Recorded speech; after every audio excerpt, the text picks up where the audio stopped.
You need to go bye-bye. He really pissed me off. That was the only time ever, and I'm never like that. But I felt like that one actor. If you don't shut up and ruin my freaking scene, man, I'm gonna shut that camera up. You know, who was that? Bale, the Batman guy? Yeah, I felt like him for just a second. But let me tell you, when you're filming and you might not know someone, and someone comes in at that moment as like a DP, and they don't know what's going on between this extra guy, and you're like, dude, seriously, you just need it. And they look and they're like, wow, what a stuck-up actor, man. Let's put him on, you know? But you don't understand circumstances. But it was, I couldn't even focus with this guy. He just kept staring at me. Anyway, but the episode came out and it was good. Now the guy on that Sweet Valley High was by a guy by the name of Mark. He was in my band and he did Road Rules and he does the Wild on E. He does Wild on E show. I don't know, but I saw him in Los Angeles filming. He's like, dude, what's up? Remember me? We were like on the Hit by the Bus band. And I was like, what band? Sweet Valley High. I'm like, oh yeah. So anyway, long time. That's what we were discussing. Yeah, we were discussing that. I walk at around 220 right now. And like I dropped before my first fight. I walk at 220 because of my choice. But my first fight, well, the second fight, I dropped to like 163. And I was just like killing myself, you know, dropping that much weight in 3 months. There's tricks to drop weights though. I mean, to drop weight, there's a lot of tricks. I mean, but you know, you got it hooked up on IVs and it's just a bunch of stuff to drop like 18 pounds in a couple of days.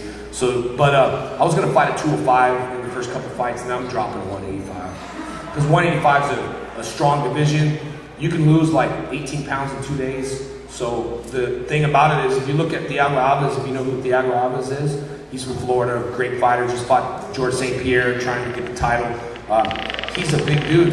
He fights at 170, and he's a big guy. He walks around 205 or 210. I saw him in Florida, and I was like, what's up, man? And his shoulders are broad. So he drops weight and makes weight at 170, and in the ring, he will walk at 205 the next day. So all you gotta do is make weight that night, and the next day you walk in heavy. And for whatever reason, that's the way they do it. But that's what he does. He's making a 170 weight and then he'll walk in at like 200. So you gotta remember, people that are fighting 205, you probably got people that are like 260 pounds dropping and getting into 205 and going right back up again. So except Jose Canseco, because he sucks. Did you see him fight on the Dream, that Dream guy? That dude was huge though, was he not? Jose Canseco, the baseball player, I fought him a while back, but he fought this big giant, and Jose's tall. This guy was huge, man, like 7 foot something. He just looked like a giant. But yeah, he sucks, he lost. I have RSK instructional videos. I've had them done. I'm probably gonna put it online to risingsunkarate.com, but they're just gonna be free. You can view them and learn the katas and stuff like that. Yeah, I don't remember the Green Ranger kata or the White Ranger kata. But if you got the Green Ranger video, you'll see kicks in there. You'll see the round kick and a side kick, and they reversed them. They called the round kick side kicks, and they called the side kick the round kick. So they made me look stupid. I was mad. Like all these people, all these karate people, I'm supposed to be a karate teacher, and then right there I'm throwing a round kick, and it says side kick. They're like, it don't matter, it's a kick. I'm like, it matters to me, man. Jeez. Yeah, Aikido's good. We worked that in the last couple classes. Aikido's good. Bending and twisting the joints. It worked really well on my hand.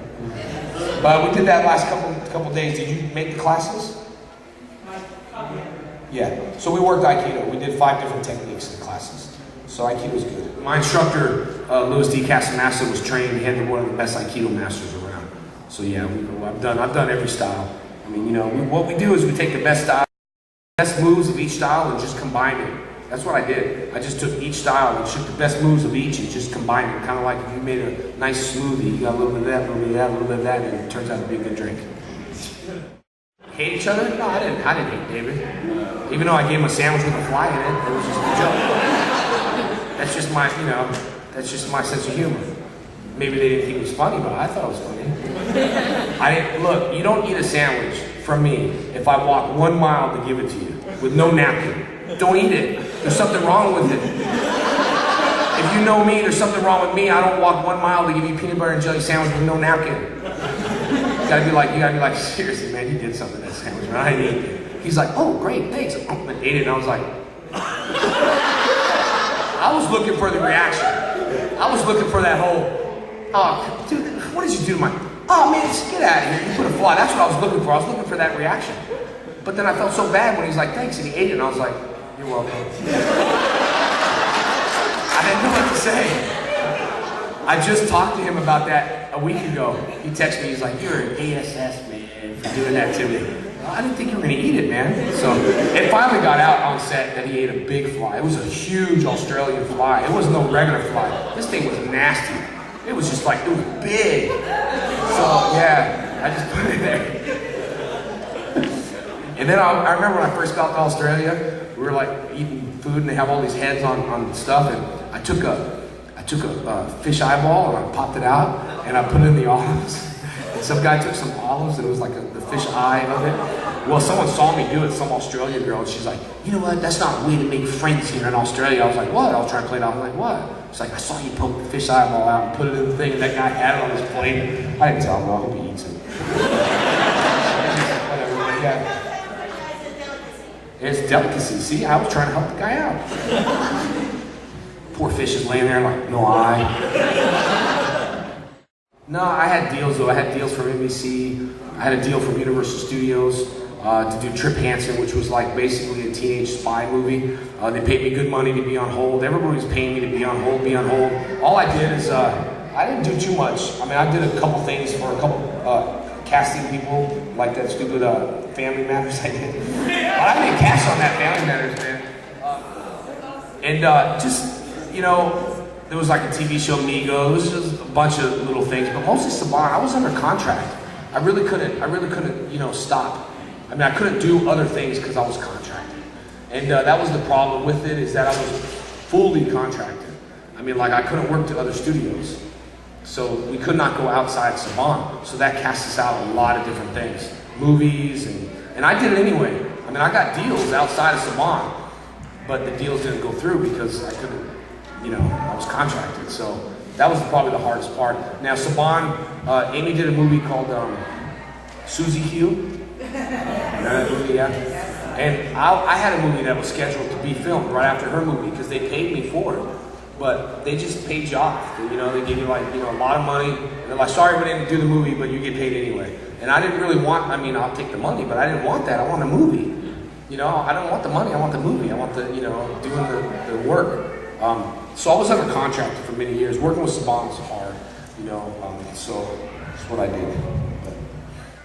Go look at Wikipedia, it says I'm Indian. I ain't know one thing of Indian. You know who writes Wikipedia? People. People write it. I'm not Indian. Look, I don't believe anything online that I read. I just know one thing. I'm the actor on that show. I was 19 years old. I knew he was 30-something. I said he was old. That's all I know. And I know Andy was 24. So what they're saying, Walter and her are the same age? Wrong. Incorrect. He's just like, you know, look, run my social security number. Right now, it says I'm 1 year older. When I was 17, I lied, got up on my social security, got a credit card at 17, charges up. You know, it wasn't even, I didn't have to pay for it. I did pay for it, but I mean, I'm just saying, right now on my Tier W report shows that I'm 1 year older. So if I can do that as a 17-year-old kid, imagine what these people can do. That's all I got to say. Only thing I can think of is, I got this RSKA tat on my stomach. This is RSKA. It stands for Rising Sun Karate Academy, if you're wondering, because people are like, RISCA? What's that stand for?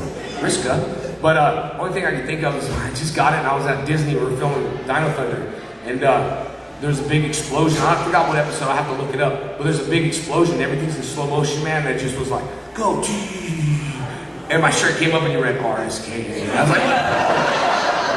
I was like, yeah, publicity. But that's the only thing I could think of that was cool. I was like, yeah, but we were just blowing up all the time, and fires there, fires here, and you know. I remember they made me. Have you ever seen that real old episode when they dressed me to be real old? Yeah. Yeah, I just saw that the other day. I haven't seen that. Huh?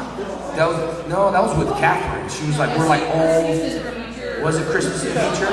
Yeah. Yeah. I look crazy in that, man. I just saw that and I was like, who in the hell is that?